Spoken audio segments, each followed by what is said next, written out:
Get ready. I have no intention of giving a certificate about which my honorable friend Dr. Krishnaswamy was talking some time ago, since anything like certificate being given by any member of the business community is likely to be misunderstood. But the fact remains that impartial observers both here and abroad have testified to the soundness and stability of our finance, which have successfully withstood serve stress and strains of the changing economic factors, both national and international, and for this the fullest possible credit is due to the wise handling of the situation by our present finance minister. There have been criticism on both sides. Some have described the budget as pro big business, as something which has brought about a boom in the stock exchange,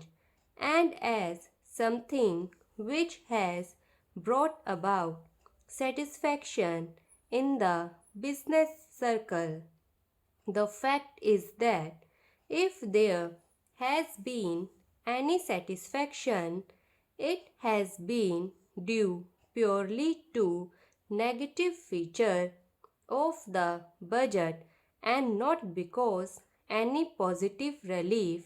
in any direction has been given to the business or industry. It is true that there were certain fears in the mind of the business community that, in view of the expanding and growing needs of the center,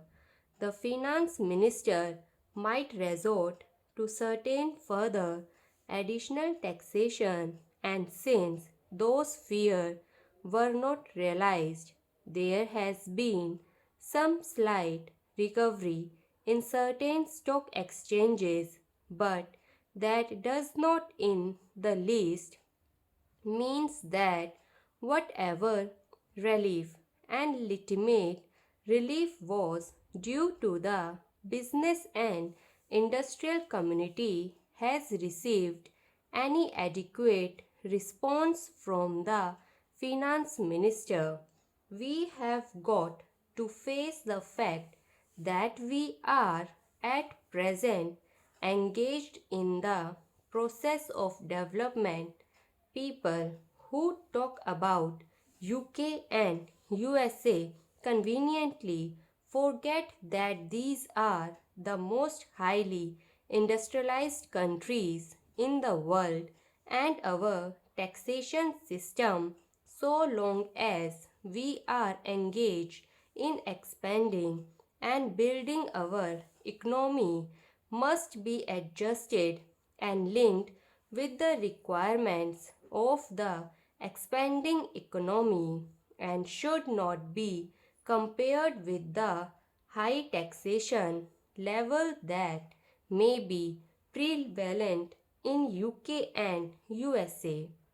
Friends have talked about unemployment, but whether the raising of the direct taxation levels will in any way mitigate unemployment is a question that should be considered.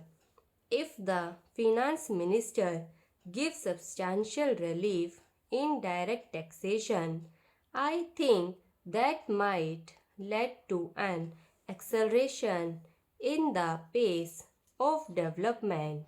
So, it has to be considered whether it is relief in taxation which will lead to a reduction of unemployment, or whether it is raising of taxation to the utmost levels which will dry up the resources and channels of capital information, and thereby not only retarded all further development but might also throw the functioning of present industries out of gear.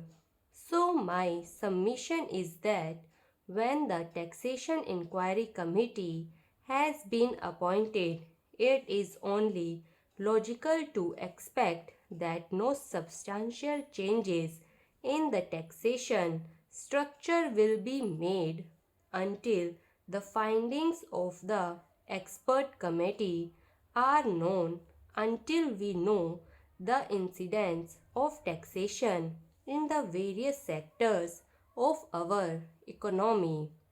Now, coming to the question of deficit financing, I am afraid that my esteemed friend's attitude was somewhat different from the line of opinion in the business and industrial community. Not have to advocate deficit financing for bringing any artificial raising in prices, but the fact is that those who are criticized deficit financing have not suggested any other alternative or made any other constructive suggestion which will bring about necessary development plans. After all, the fact has got to be faced that whatever program we have set out in the national plan should go on unimpeded by any financial consideration.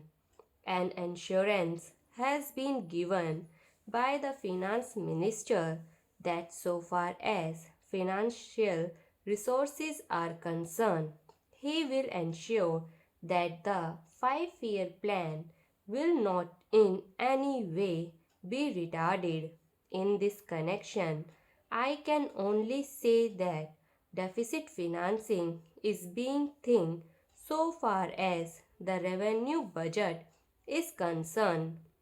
So far as normal expenses and expenditure are concerned, certainly nobody would advocate deficit financing, which might be very undesirable. But when it is a question of doing something abnormal, of investing something in productive channels, then certainly some risk has got to be taken, and I think the finance minister has been fully cautious in taking whatever measures he has so far. We know the measures that the government took for contracting money supply about the end of 1950 and certain other measures adopting which brought about a slump.